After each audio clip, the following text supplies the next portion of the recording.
Now here we will see how to sort this table.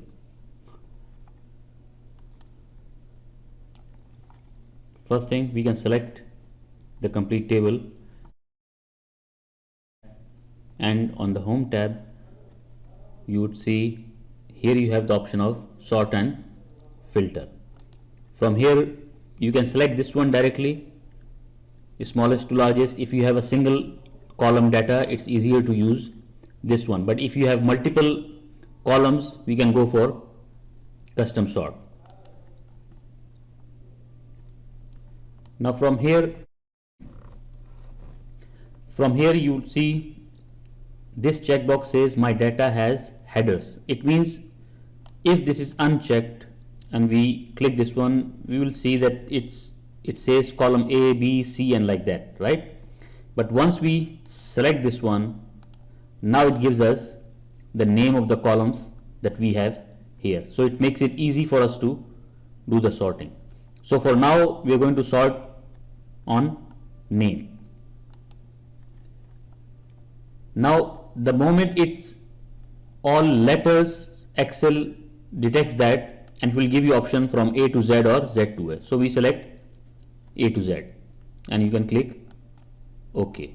Now here you see all of them are sorted according to letters, that is alphabetically. Then again we can try the other option. You can come here, this is under the home tab, and we click custom sort. Now we can select on the same one at the moment, let's say hours worked. Now you can see here it says smallest to largest, so it means these are numbers. So we will select this one and click OK. Now you can see they're all sorted according to this.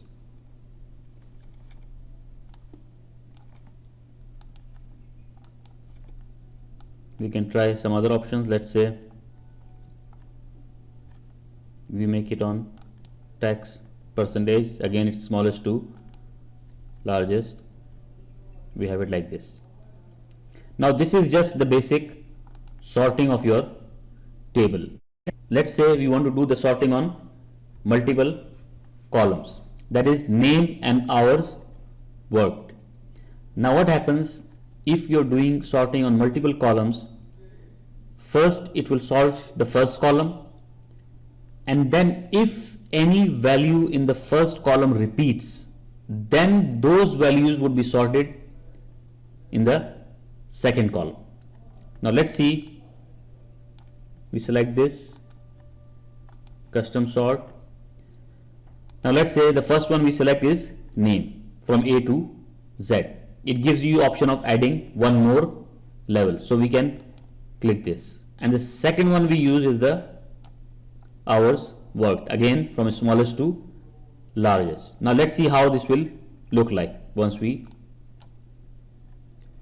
Now see here, the first sorting is done on name, so we have all the names alphabetically, but here we have these two names, Khalid.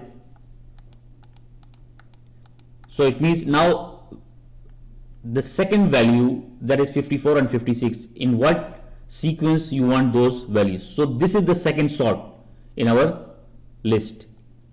So now you can see we did it smallest to largest. Let's say we go and change one more thing here.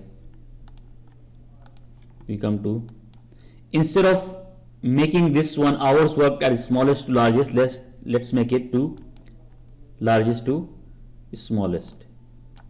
Now you can see here again this one is the same thing, Khalid, but here you have 56 and 54, so it is from the largest number to smallest. So this is the second sort.